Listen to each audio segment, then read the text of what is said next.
الحمد لله حمدا موافيا لنعمه مكافيا لمزيده والصلاة والسلام على سيدنا محمد وآله وصحبه وجنوده أما بعد قال الله سبحانه وتعالى والذين آمنوا أشد حبا لله صدق الله العظيم۔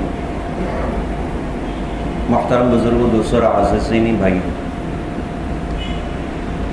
اللہ پاک قرآن پاک میں ارشاد فرماتے ہیں والذین آمنوا اشد حبا للہ، کہ اللہ تعالیٰ سے ایمان والوں کو سب سے زیادہ پیار ہوتا ہے، سب سے زیادہ محبت ہوتی ہے۔ ایمان والا، اللہ کو ماننے والا، جس پر جان قربان کرے، جس پر جان نچھاور کرے، وہ پہلے نمبر پر اللہ کی ذات ہے، اور واقعی جس سے عشق کیا جائے، جس سے محبت کی جائے، وہ اللہ ہی کی ذات ہے۔ اور پھر اللہ کے بعد جناب محمد رسول اللہ صلی اللہ علیہ وسلم کی ذات اقدس ہے، کہ اللہ سے سب سے زیادہ پیار کرے، اور اللہ کی نسبت پر جناب محمد رسول اللہ صلی اللہ علیہ وسلم سے سب سے زیادہ پیار کیا جائے، سب سے زیادہ محبت کی جائے۔ اللہ کے جیسا پوری کائنات میں کوئی نہیں ہے، نہ ذات میں، نہ صفات میں، نہ خوبیوں میں، نہ کمالات میں۔ اللہ تعالیٰ کی کوئی مثل نہیں ہے، اللہ کی کوئی مثال نہیں۔ اللہ کے جیسا اللہ کی کائنات میں کوئی بھی نہیں، لیس کمثلہ شیء، کوئی اللہ کی مثال نہیں، کوئی اللہ کے مثل نہیں، کوئی اللہ کے جیسا نہیں۔ تو دل لگانے کے لائق کوئی ذات ہے، وہ اللہ کی ذات ہے۔ اور اللہ پر مرنا ایمان والوں کی زندگی کی سب سے بڑی معراج ہے، سب سے بڑا کمال ہے، کہ بندے اپنے اللہ پر مرنے والے بنے۔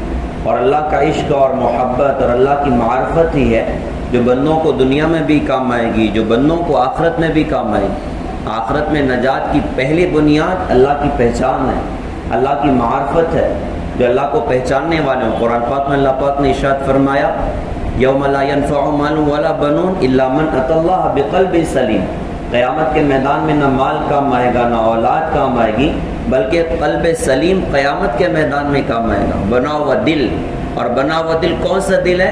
کہ جس میں اللہ کی محبت ہو، جس میں اللہ کا تعلق ہو، جس میں اللہ کا عشق ہو۔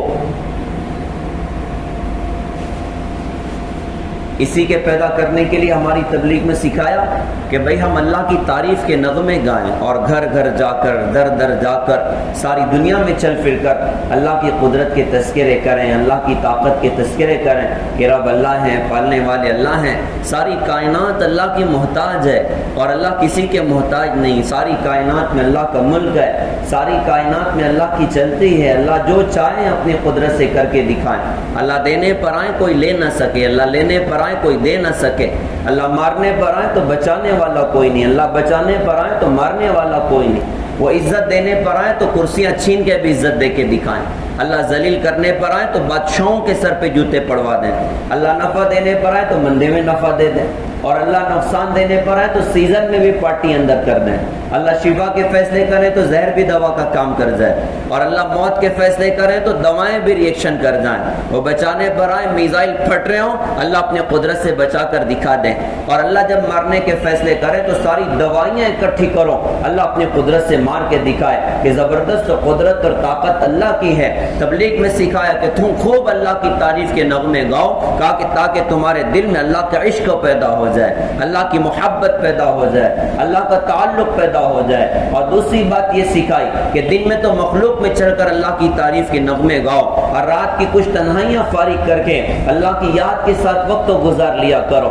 صبح فجر کے بعد بھی اور عصر کے بعد بھی کچھ اللہ کا ذکر کر لیا کرو، کچھ اللہ کی یاد کر لیا کرو۔ لا معبود الا اللہ، لا مقصود الا اللہ، لا مسجود الا اللہ، لا مرغوب الا اللہ، لا الہ الا اللہ، لا الہ الا اللہ۔ اتنی لا الہ الا اللہ کی ضربیں لگاؤ کہ ہر مخلوق کا یقین دل سے نکلے، اور ایک خالق کا یقین اور تعلق تمہارے اپنے دل میں اتر جائے، اور تمہارا دل پکار اٹھے کہ واقعی کائنات میں کرنے والی ذات تو اللہ کی ہے، اللہ ہی کی ذات کائنات میں کرنے والی ہے۔ میرے بھائیوں، اللہ کا عشق اور محبت وہ عجیب چیز ہے وہ عجیب دولت ہے. کہتے ہیں دو عالم سے کرتی ہے بیگانہ دل کو, عجب چیز ہے لذت آشنائی. اللہ کی پہچان بھی بڑی عجیب دولت ہوا کرتی ہے کہ جو بندے اللہ کو پہچان لیں, جو بندے اللہ کو جان لیں, پھر وہ مخلوقات سے متاثر نہیں ہوا کرتے, پھر وہ شکلوں سے متاثر نہیں ہوا کرتے, پھر وہ پیسوں سے اور حکومتوں سے متاثر نہیں ہوا کرتے. پیسوں کی خنک انہیں اللہ سے دور نہیں کر سکتی, اور تلواروں کی چمک انہیں اللہ سے دور نہیں کر سکتی, اور بڑے بڑے ہتھیار انہیں اللہ کے دین سے ہٹا نہیں سکتے, بڑی بڑی حکومتیں انہیں اللہ کی مرضیات سے ہٹا نہیں سکتی. اور اللہ کا وہ تعلق اور محبت ان کے دل میں ہوتا ہے کہ اللہ کا جو حکم ہو جائے بندے پورا کرنے تیار, اللہ کی جو مرضی ہو جائے بندے قربانی دینے کے لیے تیار. اس کی کتنی مثالیں ہمیں ملیں گی, انبیاء میں, صحابہ میں, تابعین میں, تبع تابعین میں. سب سے پہلے انبیاء علیہ السلام کی ذات اقدس ہے, ان میں بھی ابو الانبیاء حضرت ابراہیم علیہ السلام, ان کے کتنے واقعات کو اللہ پاک نے قرآن پاک میں سنایا. ابراہیم علیہ السلام اللہ کے عاشق ہیں, ابراہیم علیہ السلام اللہ کو پہچاننے والے ہیں, کیسے اللہ کے نام پہ قربانیاں دیں اور اللہ کے لیے اللہ کے دین پر جم کر استقامت کے ساتھ. کتنی بڑی بڑی دشمنیاں نظروں کے سامنے ہیں, لیکن ابراہیم علیہ السلام استقامت کے ساتھ میں کھڑے ہوئے ہیں. باپ کو اسلام کی دعوت دی ہے, خاندان والوں کو اسلام کی دعوت دی ہے, علاقے والوں کو اسلام کی دعوت دی ہے, بادشاہ وقت کو اسلام کی دعوت دی ہے. کتنے امتحانات سے اللہ پاک نے ابراہیم علیہ السلام کو گزارا, اور ان کے امتحانات کو اللہ پاک نے قرآن میں سنایا. وَإِذِ ابْتَلَىٰ إِبْرَاهِيمَ بِكَلِمَاتٍ فَأَتَمَّهُنَّ, اور اللہ تعالیٰ نے ابراہیم علیہ السلام کو کتنے امتحانات سے گزارا, اور ابراہیم علیہ السلام نے ان سب کو پورا کر کے دکھایا. کیا کیا امتحانات ہوئے جو بچپن سے لے کر بچپن تک, اور بچپن سے لے کر بڑھاپے تک کیا کچھ امتحانات ابراہیم علیہ السلام کے اللہ پاک کی طرف سے لیے گئے. ان امتحانات کو اللہ پاک نے قرآن میں سنایا. حضور پاک صلی اللہ علیہ وسلم نے اپنی امت کو بتایا کہ ابراہیم علیہ السلام کو کن کن اللہ پاک نے امتحانات کی گھاٹیوں سے گزارا, اور وہ کیسے اللہ کے عشق و محبت میں ان امتحانات میں پار ہوتے چلے گئے. پہلی بات تو یہی تھی کہ جس فضا میں اللہ پاک نے ابراہیم علیہ السلام کو وجود دیا تھا, کون سا ماحول تھا؟ ہمارا ماحول تو اسلام والا ہے, ہمارا ماحول تو دین والا ہے. ہم پیدا ہوئے, آنکھ بھی ہماری ڈھنگ سے نہیں کھولی کہ اسلام کی تعلیم دی گئی کہ بچہ پیدا ہو تو سیدھے کان میں اذان دو اور الٹے کان میں اقامت دو. اور علماء فرماتے ہیں کہ جب بھی اذان دو بچے کے کان میں تو فجر کی اذان دیا کرو, الصلاۃ خیر من النوم کے جملے کے ساتھ, تاکہ بچے کو اسی وقت یہ بھی پتا ہو, اسی وقت اس کے دل پر یہ بھی نقش ہو جائے کہ مجھے صرف 4 نمازیں نہیں پڑھنی ہے, بلکہ مجھے 5ویں فجر کی نماز کا بھی مجھے اہتمام کرنا ہے. تو علماء نے فرمایا کہ فجر کی اذان دیا کرو. تو پیدا ہوتے ہی کان میں اللہ اکبر کی صدائیں ہمارے اپنے کانوں میں لگائی گئیں, اللہ کی تکبیر کے نعرے ہمیں سنائے گئے. ابراہیم علیہ السلام نے جب آنکھ کھولی تو کون سی فضا تھی, جب آنکھ کھولی تو کون سا ماحول تھا؟ ستاروں کی پوجا کی جا رہی, سورج کی پوجا کی جا رہی, چاند کی پوجا کی جا رہی, پتھروں کی عبادت کی جا رہی. یہاں تک کہ بادشاہ وقت بھی کہتا ہے میں تمہارا سب سے بڑا خدا ہوں, مجھے خدا مانو, اس کائنات کا مالک میں, اس کائنات کا خالق میں. نمرود بھی اپنی خدائی کا دعویٰ کر رہا ہے. ایسی عجیب فضا میں اللہ پاک نے ابراہیم علیہ السلام کو وجود دیا.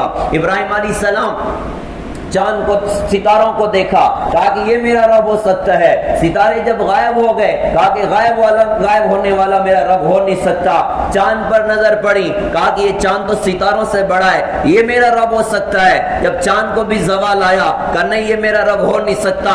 سورج کو دیکھا, بڑا روشن ہے اور بہت بڑا ہے چاند کے مقابلے میں, کہا کہ یہ میرا رب ہو سکتا ہے, یہ تو بہت بڑا ہے. جب شام ہوئی, سورج بھی غروب ہوا, کہا کہ نہیں یہ میرا رب ہو نہیں سکتا. پھر کہا کہ انی وجہت وجہی للذی فطر السماوات والارض حنیفا وما انا من المشرکین, میں نے اپنا رخ ہر ایک سے ہٹا کر اپنے رب کی طرف کر لیا, اپنے اللہ کی طرف کر لیا, اور میں مشرکین میں سے نہیں ہوں, میں شرک کرنے والوں میں سے نہیں ہوں. ایسی عجیب کفر اور شرک کی فضا میں اللہ کو پہچانا, یہ سب سے پہلا امتحان ابراہیم علیہ السلام کا کہ اللہ تک پہنچے ہیں, اللہ کی معرفت اور پہچان تک پہنچے ہیں. پھر دل میں درد ہوتا تھا, باپ کو دیکھ دیکھ رہے ہیں کہ باپ بت بناتا بھی ہے اور باپ بت کے سامنے سر جھکاتا بھی ہے. اپنے باپ سے کہا اب آپ اس کی کیوں عبادت کرتے ہیں؟ یہ سنتے نہیں، یہ دیکھتے نہیں، یہ بولتے نہیں، یہ کچھ جواب نہیں دے سکتے.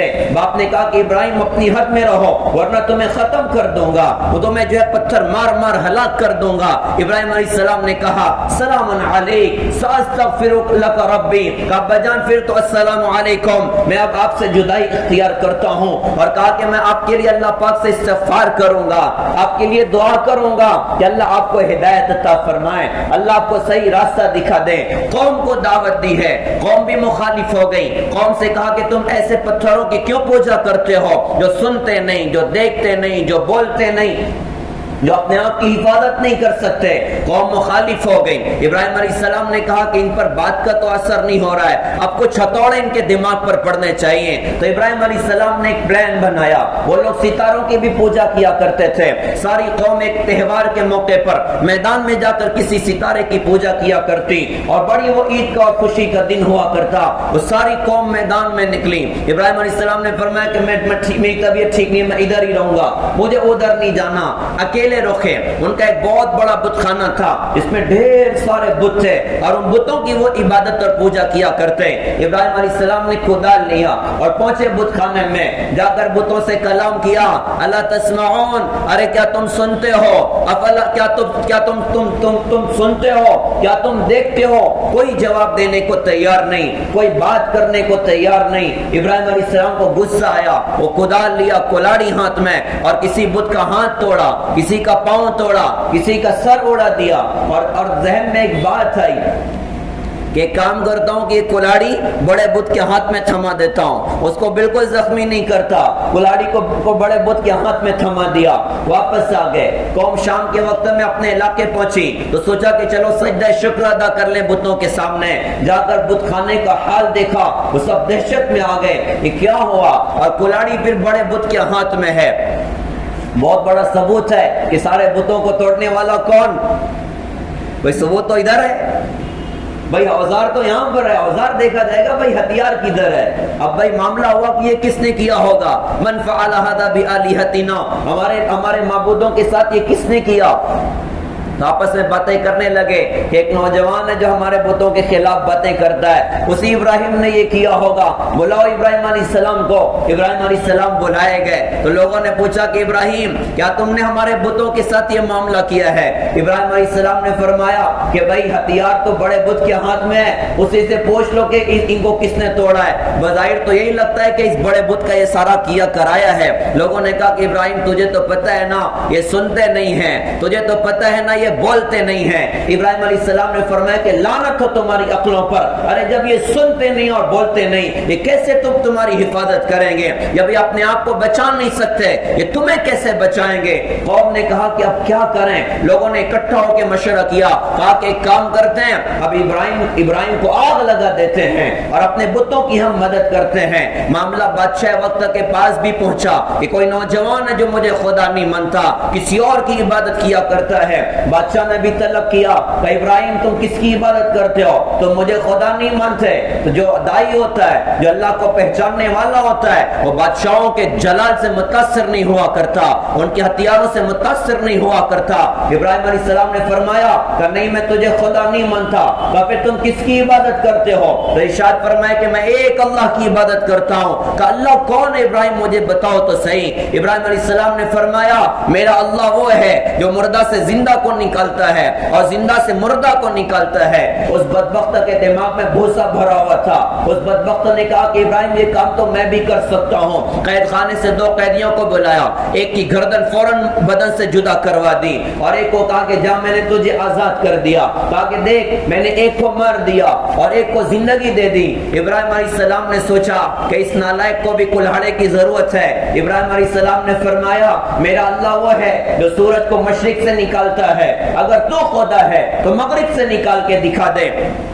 قرآن کہتا ہے فَبُهِتَ الَّذِي کفر، وہ جو کفر کرنے والا تھا وہ ہکا بکا رہ گیا اور آئیں بائیں شائیں کرنے لگا، یار اب جواب میں کیسے دوں؟ اب فیصلہ یہ کیا کہ ابراہیم کو جلا دینا ہے، ابراہیم کو ختم کر دینا ہے۔ بڑی آگ تیار کی گئی ابراہیم علیہ السلام کو ڈرانے کے لیے، ابراہیم علیہ السلام کو اپنے حق سے ہٹانے کے لیے۔ قرآن کہتا ہے ان الذین قالوا ربنا اللہ ثم استقاموا، کہ جب تم نے کہہ دیا کہ میرا رب اللہ ہے تو تم جم جاؤ۔ ایمان پر جمنا اصل چیز ہے، اسلام پر جمنا اصل چیز ہے، رب کی توحید پر جمنا اصل چیز ہے۔ پھر جائے جو چاہے حالات آ جائیں، ہمیں توحید سے نہیں ہٹنا، ہمیں اسلام سے نہیں ہٹنا۔ پیارے بھائیوں، اسلام ہمارا بہت بڑا سرمایہ، توحید ہمارا بہت بڑا سرمایہ، کلمہ ہمارا بہت بڑا سرمایہ۔ اس ایمان کا سودا نہیں کیا جا سکتا، اسلام کا سودا نہیں کیا جا سکتا۔ ابراہیم علیہ السلام کو ڈرانے کے لیے وہ لکڑیاں اکٹھی کی جا رہی اور کہا جا رہا ہے دیکھ تجھے پھینکیں گے اسی آگ میں، وہ ایندھن اکٹھا کیا جا رہا ہے اور کہا جا رہا ہے کہ تجھے جلانے کے لیے سارا سامان اکٹھا کر رہے ہیں، ڈرا رہے ہیں۔ ابراہیم علیہ السلام نے فرمایا جو کرنا ہو کر لو، میرا اللہ میرے ساتھ ہے۔ بڑی آگ لگائی گئی، اب آگ اتنی سخت لگی کہ پھینکے تو کیسے پھینکیں، ابراہیم کو اندر ڈالیں تو کیسے ڈالیں؟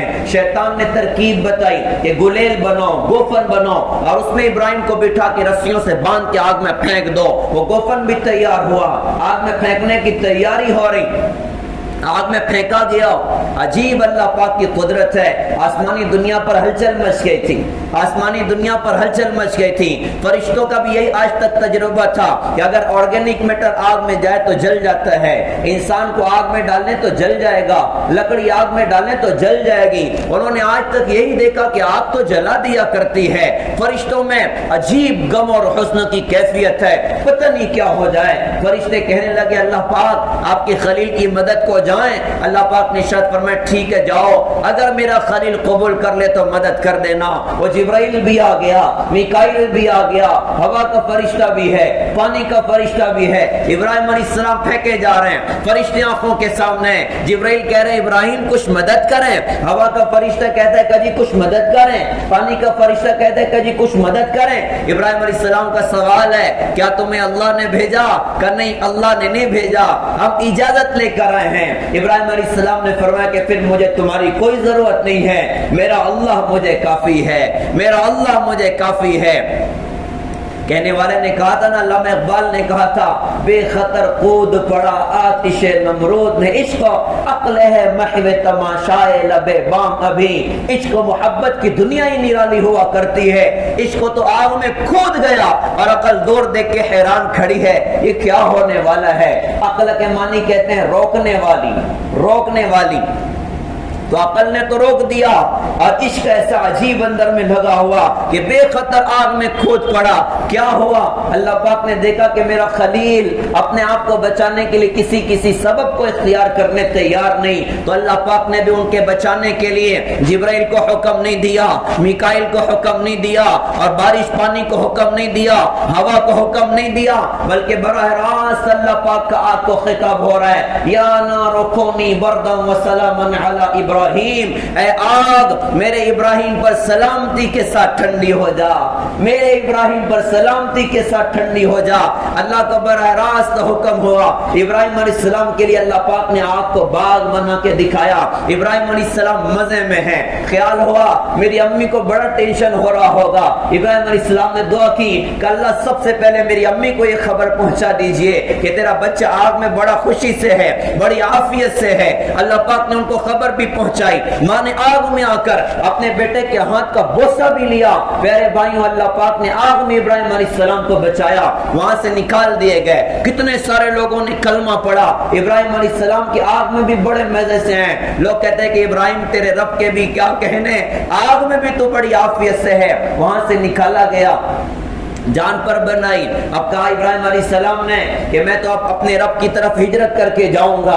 جب نبی پر جان کی مشکل آ جائے تو اب اللہ پاک کی طرف سے اس بات کی اجازت ہوتی ہے کہ آپ ہجرت کر کے چلے جائیں۔ ہمارے نبی جب تک ابو طالب تھے مکے میں، آپ نے ہجرت نہیں کی۔ جب ابو طالب دنیا سے رخصت ہو گئے، اب یہ معاملہ کہ جان پر بنائی ہے، اب اللہ پاک کی طرف سے حکم ہوا کہ مکہ چھوڑ کے مدینہ چلے جائیے۔ ابراہیم علیہ السلام پر بھی جب جان پر بنائی ہے، لوگ جان کے دشمن ہو گئے۔ اب ابراہیم علیہ السلام نے کہا کہ اب تو میں اپنے رب کی طرف ہجرت کروں گا، اور دعا کی کہ ربی حبلی من الصالحین، اللہ پاک مجھے صالح بیٹا عطا فرما۔ اللہ پاک کی طرف سے یہ بشارت ملی، فبشرناہ بغلام حلیم، ہم نے ابراہیم علیہ السلام کو ایک بردبار بیٹے کی بشارت دی۔ ابھی کہانی بہت دور دور کی باقی ہے، 80 سال کی قریب عمر ہونے کو ہے۔ ابراہیم علیہ السلام نے ہجرت کی، حضرت سارہ ساتھ میں تھی، ان کی اہلیہ محترمہ اپنی بیوی کے ساتھ ہجرت کی، عراق سے فلسطین پہنچے، ملک شام کے علاقے میں، اور اسی علاقے میں ابراہیم علیہ السلام تھے۔ ایک مرتبہ مصر بھی جانا ہوا، مصر پہنچے تو لمبا چوڑا واقعہ، مختصر یہ کہ وہاں کے بادشاہ نے اس بات کو آفر کیا کہ میری بیٹی ہاجرہ سے آپ شادی کر لیجئے۔ حضرت سارہ سے کوئی اولاد نہ تھی، حضرت سارہ کہنے لگی جی آپ ہاجرہ سے نکاح کر لیں، ہو سکتا ہے کہ آپ کو ہاجرہ کے ذریعے سے اولاد ہو جائے۔ ابراہیم علیہ السلام نے حضرت ہاجرہ سے نکاح کر لیا، اللہ پاک نے اولاد عطا فرمائی۔ اسماعیل علیہ السلام بڑھاپے کی اولاد ہے، بڑھاپے کی اولاد ہے، آگ سے نکلے دعا کی کہ اللہ پاک مجھے صالح بیٹا عطا فرما۔ اللہ نے وعدہ کیا کہ آپ کو ایک بردبار بیٹا عطا کروں گا، اللہ نے اسماعیل علیہ السلام عطا فرمایا۔ ابھی خوشی اپنے شباب کو پہنچی تھی، اللہ پاک کی طرف سے اس بات کا حکم ہو رہا ہے کہ اپنے بیوی بچے کو صحرا میں چھوڑ دو۔ عشق و محبت کی دنیا کتنی عجیب ہے، اللہ کے تعلق کی دنیا کتنی عجیب ہے۔ اللہ کرے کہ ہمارے دل بھی زندہ ہو جائیں، اللہ کرے کہ ہمارے دل بھی اللہ کی محبت سے بھر جائیں، اللہ کے تعلق سے بھر جائیں، اللہ کی معرفت سے روشن ہو جائیں۔ ابراہیم علیہ السلام کو حکم ہوا اپنے بیوی بچے کو صحرا میں چھوڑ دو، تو سرے تسلیم خم ہے جو مزاج یار میں آئے کہ اللہ جو آپ کا حکم ہے ابراہیم پورا کرنے کو تیار ہے۔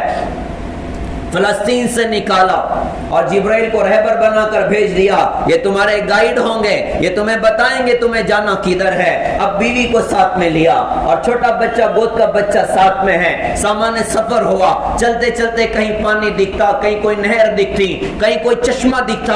ابراہیم علیہ السلام سوال کرتے کیا ادھر چھوڑنا ہے؟ تو جبرائیل نے کہا نہیں ادھر نہیں چھوڑنا، اور آگے چلنا ہے۔ یوں چلتے چلتے سینکڑوں ہزاروں میل دور کہاں پہنچایا؟ وہ مکے کی وادی میں، یا اس زمانے میں آدم نہ آدم ذات، پانی کا ایک قطرہ نہیں، اناج کا ایک دانہ نہیں، کہ ادھر اللہ پاک نے چھوڑنے کا حکم دیا ہے۔ ابراہیم علیہ السلام نے چاروں طرف دیکھا، زندگی کا سامان کوئی نہیں، لیکن نگاہیں اللہ کی قدرت پر تھی، نگاہیں اللہ کی ربوبیت پر تھی۔ اپنی بیوی کو چھوڑا، بچہ پاس میں، تھوڑا سا کھجور، تھوڑا سا پانی، اور فوراً اللہ کا حکم ہے فوراً یو ٹرن ہو کے واپس ملک شام چلے جاؤ۔ ابراہیم علیہ السلام اللہ کے عشق و محبت میں اپنی اٹھنی کا رخ موڑا اور چلنا شروع کیا۔ اب ہاجرہ کو لگا کہ شاید یہ کہیں اور جا رہے ہیں، کہ حضرت آپ ہمیں کدھر چھوڑ کے جا رہے ہیں؟ یہاں پانی نہیں، دانا نہیں، زندگی کا سامان کوئی نہیں، آپ ہمیں ادھر کہاں چھوڑ کے جا رہے ہیں؟ ابراہیم علیہ السلام خاموش ہیں۔ ہاجرہ پھر کہتی ہیں حضرت آپ ہمیں کدھر چھوڑ کے جا رہے ہیں؟ حضرت خاموش ہیں۔ اب حضرت ہاجرہ سمجھ گئی، حضرت ہاجرہ کا سوال ہوا حضرت کیا یہ اللہ کا حکم ہے؟ ابراہیم علیہ السلام نے فرمایا کہاں، یہ میرے اللہ کا حکم ہے۔ کیا یقین اس خاتون کا تھا، کیا اللہ سے تعلق اس خاتون کا تھا؟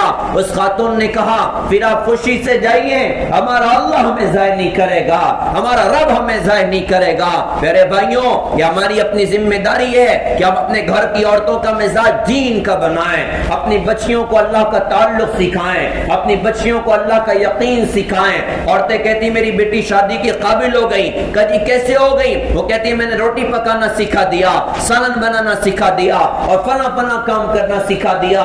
کیا اللہ کی توحید بھی سکھائی ہے؟ کیا ایمان پر استقامت بھی سکھائی ہے؟ کیا اللہ کا یقین بھی سکھایا ہے؟ کیا عشق رسول بھی اپنی بچی میں پیدا کیا؟ کیا حیا کا زیور بھی اپنی اولاد کو پہنایا؟ کیا تم نے اپنی اولاد کو اللہ اس کے رسول کے حکم پر جان نچھاور کرنے کا جذبہ ان کے اپنے دلوں میں پیدا کیا؟ ہم اپنی گھر کی عورتوں کا مزاج دینی بنائیں، یہ ہماری اپنی ذمہ داری ہے۔ قرآن کہتا ہے یا ایھا الذین آمنوا قوا انفسکم واہلیکم نارا وقودھا الناس والحجارہ، کیا ایمان والو تم اپنے آپ کو، اپنے اہل و عیال کو جہنم کی اس آگ سے بچاؤ جس کا ایندھن انسان اور پتھر ہوں گے۔ اور آگ سے بچانے کا مطلب ہے ان کو دین سکھاؤ، انہیں اللہ کا تعلق سکھاؤ، انہیں اللہ کی محبت سکھاؤ، انہیں دین پر استقامت سکھاؤ، یہ ہماری اپنی ذمہ داری ہے۔ حضرت ہاجرہ فرماتی ہیں آپ خوشی سے جائیے، ہمارا اللہ ہمیں ضائع نہیں کرے گا۔ ابراہیم علیہ السلام نے بھی بچے کو چھوڑا، سامان سفر کیا، واپس لوٹنے لگے۔ چلتے چلتے مروہ پہاڑی آ گئی، مروہ پہاڑی کے پیچھے پہنچے، ایک دم دونوں ہاتھ آسمان آسمان کی طرف اٹھا دیے. بیوی کو چھوڑا تھا, بچے کو چھوڑا تھا, بڑھاپے کی اولاد تھی, 80 سال کی عمر میں اللہ پاک نے بیٹا عطا کیا تھا. کیا محبت اندر میں جوش مرتی ہوگی, کیا پیار اندر میں جوش مرتا ہوگا. لیکن یہ پیغام ہے کہ ایمان والا سب سے زیادہ پیار جس سے کرتا ہے وہ اللہ سے کرتا ہے. اولاد سے اتنا پیار نہیں جتنا اللہ سے ہے, اور بیوی سے اتنا پیار نہیں جتنا اللہ سے ہے. سب سے زیادہ پیار اللہ کا ہوگا, سب سے زیادہ محبت اللہ کی ہوگی. بیوی بچوں کو چھوڑا, مروہ پہاڑی کے پیچھے آئے, دونوں ہاتھ آسمان کی طرف اٹھا دیے اور ہاتھ اٹھا کے دعا کی ہے, رب اجعل هذا البلد آمنا وجنوبنی وبنی ان نعبد الاصنام. اللہ تو اس شہر کو امن والا شہر بنا دے. دعا بھی کمال ہو رہی, یہاں ایک انسان کا وجود نہیں ہے اور دعا ہو رہی کہ اللہ اس شہر کو امن والا شہر بنا دے. اللہ کو پہچاننے والوں کی نگاہیں بھی بڑی عجیب ہوا کرتی ہیں. وہ سمجھتے ہیں اللہ کے احکامات تباہی کے لیے نہیں ہوا کرتے, اللہ کے احکامات بربادی کے لیے نہیں ہوا کرتے. یہاں اللہ پاک نے میری اولاد کو جگہ دی ہے, میری بیوی کو جگہ دی ہے. اگرچہ آج زندگی کا سامان کوئی نہیں, لیکن وقت آئے گا یہ بڑا شہر آباد ہوگا, یہاں بڑی آبادیاں آباد ہوں گی. دعا ہو رہی اللہ تو اس شہر کو امن والا شہر بنا دے اور مجھے اور میری اولاد کو بت پرستی سے بچا لے. ربنا انی اسکنت من ذریتی بواد غیر ذی زرع عند بیتک المحرم ربنا لیقیموا الصلاة فاجعل افئدة من الناس تهوی الیہم وارزقهم من الثمرات لعلهم یشکرون. اللہ میں اپنی اولاد کو تیرے پاک گھر کے پاس میں چھوڑ رہا ہوں. آپ اندازہ لگائیے کیسے رونگٹے کھڑے کرنے والی دعا ہے. اپنے جگر گوشے کو آپ کے گھر کے پاس چھوڑ دیا, بڑھاپے کی اولاد کو آپ کے گھر کے پاس چھوڑ دیا. کیوں چھوڑا؟ اس لیے چھوڑا کہ یہ نماز قائم کرنے والے بنے. اللہ آپ لوگوں کے دلوں کو ان کی طرف مائل فرمائیں, آپ انہیں پھلوں کی روزی عطا فرمائیں تاکہ یہ شکر کرنے والے بنے. دعا بھی بڑی کمال کر گئے. زمین ایسی ہے کہ ایک اناج کا دانہ نہیں اگ سکتا ہے اور دعا پھل والی زمین کی ہو رہی, دعا پھل کی ہو رہی. اللہ انہیں پھلوں کی روزی عطا فرما. پھل کے لیے زمین ایک نمبر کوالٹی کی چاہیے. زمین تو ایسی بنجر ہے کہ اناج کا ایک دانہ نہیں اگتا, لیکن دعا پھل کی ہو رہی ہے. دعا کر کے آگے بڑھے, اللہ نے قبولیت کا اظہار کر لیا. وہ مست اللہ کے عشق محبت میں کے شام واپس لوٹے. اور ادھر کیا ہوا, ادھر میدان میں کیا ہو رہا ہے, مکے کی وادی میں کیا ہو رہا ہے, صفا مروہ کے درمیان کیا ہو رہا ہے. یہاں ایک داستان لکھی جا رہی, یہاں ایک واقعہ لکھا جا رہا ہے, اللہ کی قدرت کی داستان لکھی جا رہی. اور قیامت تک آنے والے ایمان والوں کے کہ دلوں تک یہ بات پہنچانے کا انتظام ہو رہا ہے کہ اللہ پہ مرنے والوں کو اللہ ضائع نہیں کرتا, اللہ کی اطاعت کرنے والوں کو اللہ ضائع نہیں کرتا, اللہ کے نام پہ قربانیاں دینے والوں کو اللہ ضائع نہیں کرتا, اللہ سے اپنے جان مال کا سودا کرنے والوں کو اللہ کبھی ضائع نہیں کرتا. اللہ پہ مرنے والے بظاہر سولیوں پہ بھی لٹک جائیں تو عزت ان کا اپنا مقدر ہے. اللہ کی مخالفت کرنے والے بظاہر حکومت کی کرسیوں پر بیٹھ بھی جائیں, ذلت ان کا اپنا مقدر ہے. ایک داستان لکھی جا رہی, پانی ختم, کھجوریں ختم, بچے کی حلق کانٹا بن رہی ہے, ماں کی حلق کانٹا بن رہی ہے, دھوپ اپنے شباب پر ہے. اندازہ لگائیے کن کیفیات کے ساتھ وقت گزرا ہوگا, کن کیفیات کے ساتھ وقت گزرا ہوگا. ایسی سخت دھوپ, ابھی بھی ہم لوگ مکے جائیں تو وہاں کی دھوپ برداشت نہیں ہوتی, ننگے پیر آدمی راستے پر چل نہیں سکتا. ہزار سال پہلے کیا کیفیات رہی ہوں گی. پتھریلی وادی ہے, ماں پریشان ہے کہ کروں تو کیا کروں. بچے کو پیاس نے بے قرار کیا ہے, ماں کو پیاس نے بے قرار کیا ہے. تو دو بات نظر آ رہی, ایک صفا ایک مروہ. خیال آیا کہ میں مروہ پر چڑھ جاؤں, دور تک نظر جائے گی, شاید کہیں کنواں نظر آ جائے, شاید کہیں چشمہ نظر آ جائے, یا کوئی قافلہ نظر آ جائے, پانی کا انتظام کر لوں گی. صفا پر چڑھی کچھ نہ دکھا, مروہ پر چڑھی کچھ نہ دکھا, صفا مروہ صفا مروہ صفا مروہ, 7 چکر اس خاتون نے لگائے. قربان جائیں, اللہ پہ مرنے والوں کی اداؤں کو بھی اللہ پاک زندہ کرتا ہے, اللہ پہ قربان ہونے والوں کی اداؤں کو بھی اللہ پاک زندہ کرتا ہے. 7 چکر میں بے قرار ہو گئی. ان کی دوڑ اللہ کو اتنی پسند آئی کہ قیامت تک آنے والے حاجیوں کو اللہ پاک نے دوڑا دیا. کتنے حج پر جانے والے ابھی عمرہ کر کے دوڑ رہے صفا مروہ کے بیچ میں, حج کے موقع پر دوڑیں گے.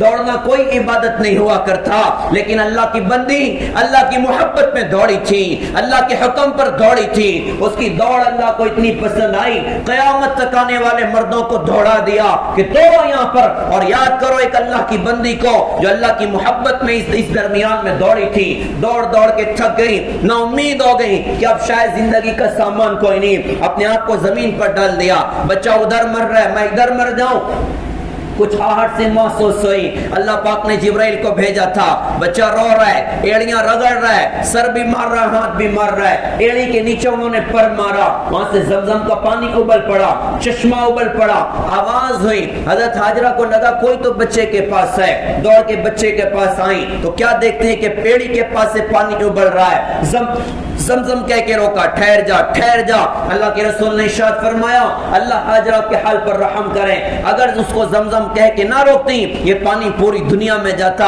کیسا عجیب پانی اللہ پاک نے عطا فرمایا۔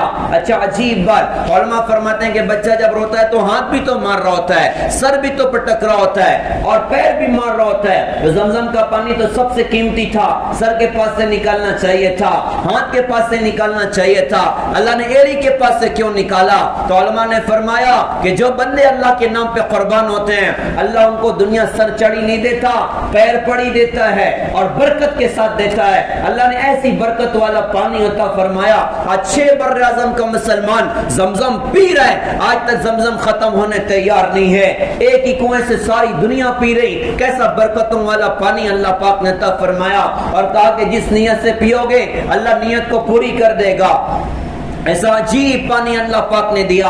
اب یہ زندگی کا سامان ہوا، پانی دیکھ کر جانور آ گئے، جانور کو دیکھ کر انسان آ گئے، قبیلہ جرہم آ کر آباد ہوا۔ ابراہیم علیہ السلام ایک اور امتحان میں کامیاب ہوئے، اپنی اولاد اور بیوی کو اللہ کے نام پر اللہ کے گھر کی جگہ پر چھوڑ دیا، آبادی ہونا شروع ہوئی، ملک شام رہ رہے ہیں۔ اللہ کی طرف سے کبھی کبھی اجازت ہے جاؤ جا کے خیر خبر لے کر آ جاؤ، کبھی کبھی تو ایسا ہوا ابراہیم اوٹنی سے نیچے نہیں اترنا، اوٹنی پر بیٹھے بیٹھے بیوی بچے کی حالت پوچھنا، واپس لوٹ آنا، کیا گزرا ہوا ہوگا اس باپ کے دل پر۔ لیکن ایک طرف اللہ، ایک طرف بیوی بچوں کی محبت ہے، سب قربان اللہ کے نام پر۔ کئی مرتبہ آئے، ایک مرتبہ ہے تو اللہ پاک کی طرف سے اجازت ہو گئی کہ کچھ دن ادھر ہی رک جاؤ، اب رک گئے تو خواب دیکھا ابراہیم علیہ السلام نے 8 ذی الحجہ کو، خواب یہ دیکھا کہ اپنی محبوب چیز کو اللہ کے نام پہ قربان کر رہا ہوں، یہ اب اگلا امتحان ہو رہا ہے، یہ اگلی داستان لکھی جا رہی ہے۔ تو آنکھ کھلی تو 100 اونٹ ذبح کر دیے، دوسرے دن پھر یہی خواب دیکھا، تیسرے دن پھر یہی خواب دیکھا، تو سمجھ گئے کہ اللہ کو میرے بیٹے اسماعیل کی قربانی مقصود ہے۔ اب اسماعیل اپنے بچے سے کہا، بچہ کچھ 6 سال کی عمر کا یا 10 سال 12 سال کی عمر کا، اپنے بیٹے سے کہا یا بنی انی ارا فی المنام انی اذبحک فانظر ماذا ترى، بیٹا میں نے خواب دیکھا ہے، میں تجھے اللہ کے نام پہ قربان کر رہا ہوں، بتا تیری کیا رائے ہے۔ بچے کا جواب یہ ہونا چاہیے تھا ابا ایک تو آپ جلدی آتے نہیں اور آج اس مرتبہ آئے اور تھوڑا سا قیام کیا کر لیا، اب تو ڈائریکٹ گردن پہ چھری چلانے کی بات کرتے ہو، یا وہ یہ کہہ سکتا تھا ابا اس میں میرا کیا قصور ہے، خواب تم دیکھ رہے ہو ذبح مجھ کو کرو گے۔ بچے نے فوراً کہا یا ابت فعل ما تؤمر ستجدنی انشاءاللہ من الصابرین، ابا جی جس چیز کا آپ کو حکم ہے آپ اس کو جلدی کر گزریں، آپ مجھے صبر کرنے والوں میں سے پائیں گے۔ ابراہیم علیہ السلام چونک گئے کہ لگتا ہے بچہ کچھ اور ہی سمجھ گیا۔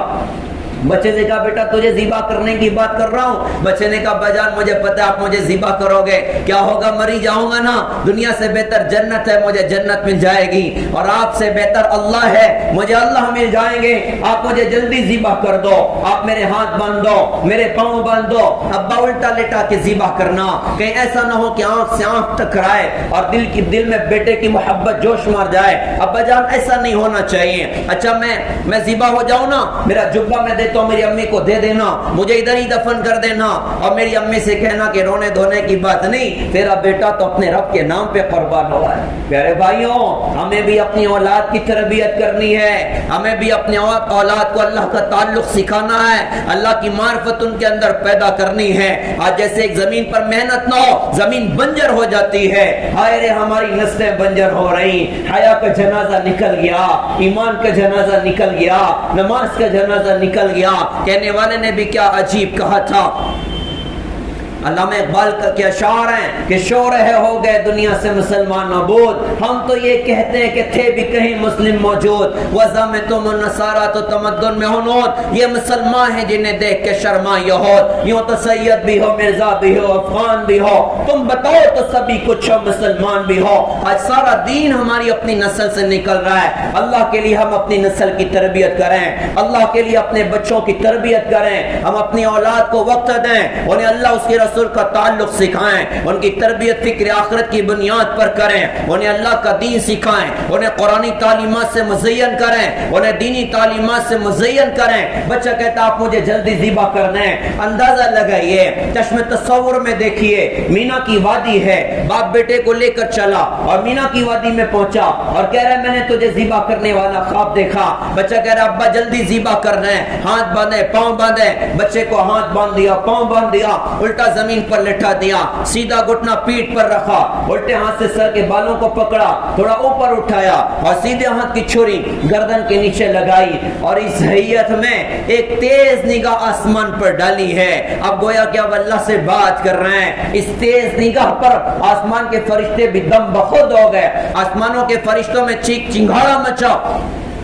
ابراہیم علیہ السلام اللہ پاک سے کہہ رہے ہیں میرے اللہ آپ مجھ سے ناراض ہو گئے تھے کہ اسماعیل کی محبت نے دل میں جگہ پکڑ لی تھی، اللہ اقرار کرتا ہوں کہ اولاد سے پیار ہے لیکن آپ سے زیادہ اپنی اولاد سے پیار نہیں کرتا، اللہ آپ راضی ہو جائیں میں اسماعیل کو آپ کے نام پہ ذبح کر رہا ہوں۔ ان الفاظ کے ساتھ تیز چھری کو گردن پہ چلا دیا، آسمان کے فرشتے روئے کہ اللہ تیری دھرتی پر کیا ہو رہا ہے، ایک نبی کی گردن پہ چھری چلانے جا رہا ہے اور ایک باپ بیٹے کی گردن پہ چھری چلانے جا رہا ہے اور سامنے اللہ ہے کہ تو نہ روٹھے مجھ سے یا رب، تیرا روٹنا ہے غضب، یوں میں راضی ہوں تجھ سے مجھے چاہے زمانہ چھوڑ دے، اللہ جو مرضی آپ جو چاہے حکم دے۔ ابراہیم آپ کے حکم کو پورا کرنے تیار ہے، طاقت کے ساتھ چھری کو چلا دیا۔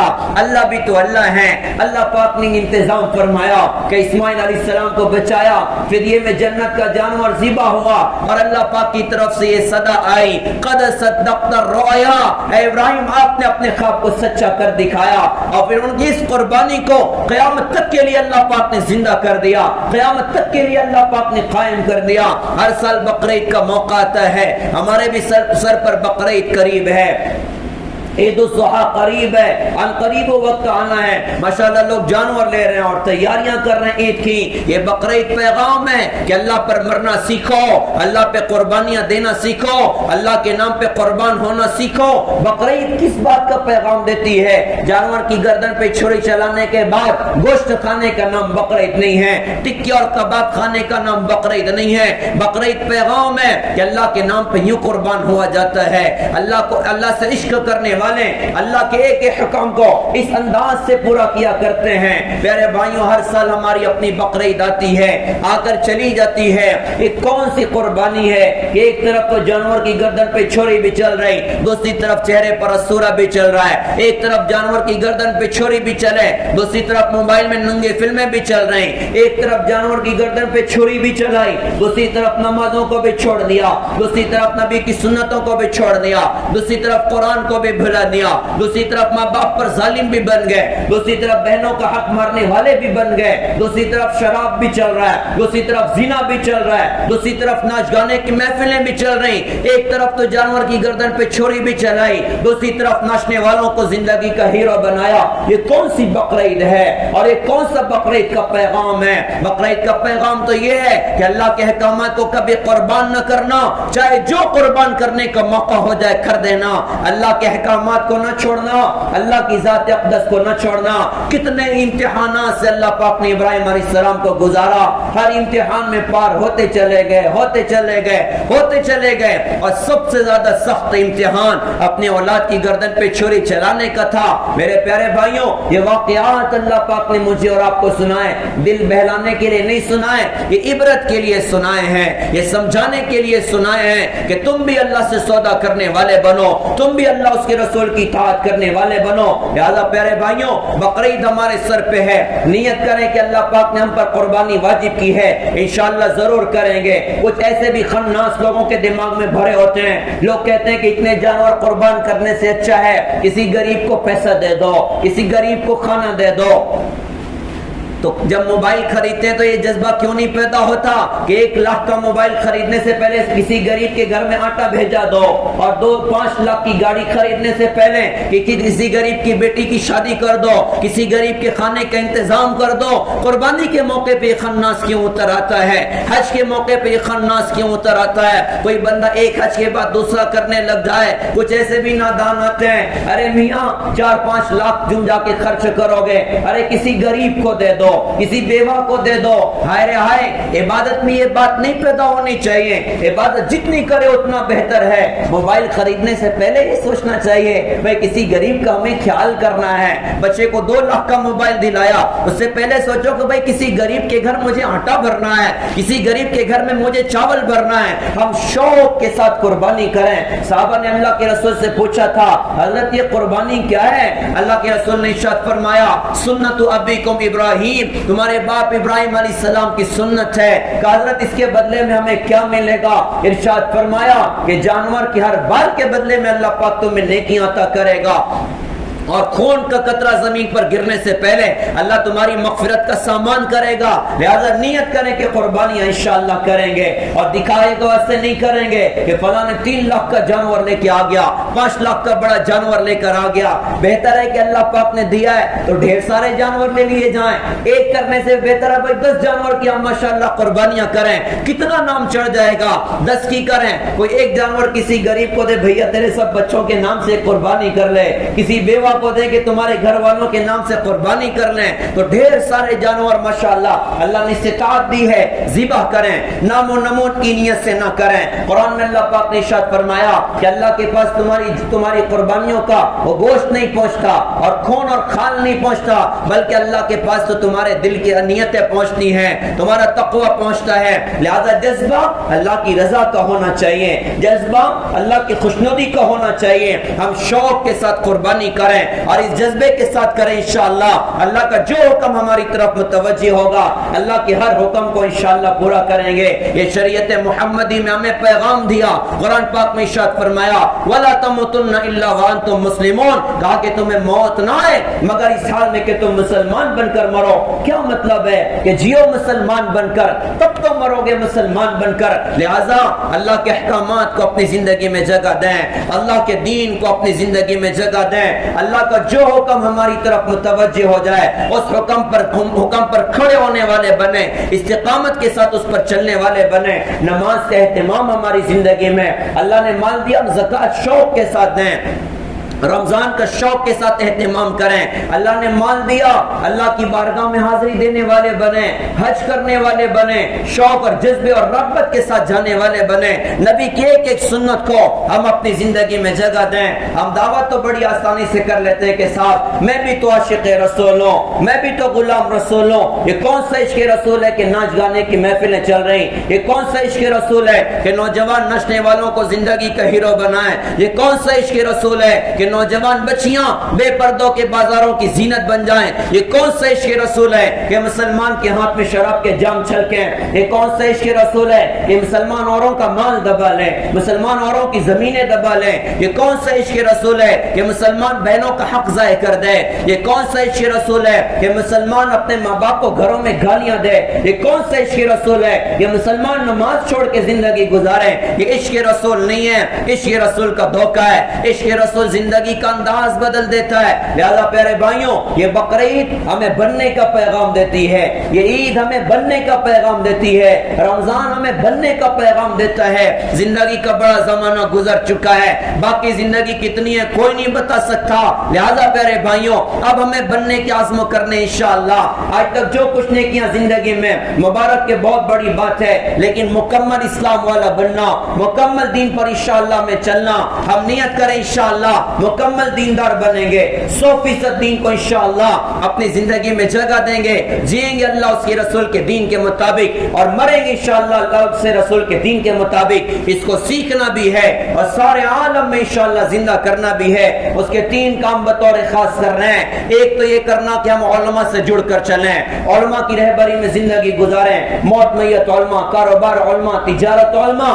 آگے بڑھ کے کہوں پیارے بھائیوں، درد سے کہہ رہا ہوں، دین کا کام بھی کریں نا تو علماء دیوبند کی نگرانی میں کریں، علماء دیوبند کی سرپرستی میں کریں، ان کی رہبری میں کریں۔ دوسری بات یہ عرض کرتا ہوں کہ بدن بیمار ہوتا ہے، ہم ڈاکٹر کے پاس جاتے ہیں، یہ روح اور دل بھی بیمار ہوا کرتا ہے، حسد ہے، جلن ہے، بغض ہے، عداوت ہے، بڑا بننے کا جذبہ ہے، اس کی اصلاح کا راستہ اللہ والوں کی صحبت ہے، اللہ والوں کا تعلق ہے، ہم اللہ والوں سے دوستیاں کریں۔ اور پھر پیارے بھائیوں، تیسری بڑی خوبصورت سی محنت دعوت و تبلیغ کی خوبصورت محنت ہے جسے 6 بر اعظم میں اللہ پاک نے چلایا۔ اس محنت میں مثبت بن کر اخلاق کے ساتھ، اخلاص کے ساتھ، نبی کے درد و غم کے ساتھ، ہر ایک کو اپنا سمجھ کر اور چھوٹے سے پاؤ بھر کے دل کو سمندر جیسا وسیع کر کے دنیا میں چلنا پھرنا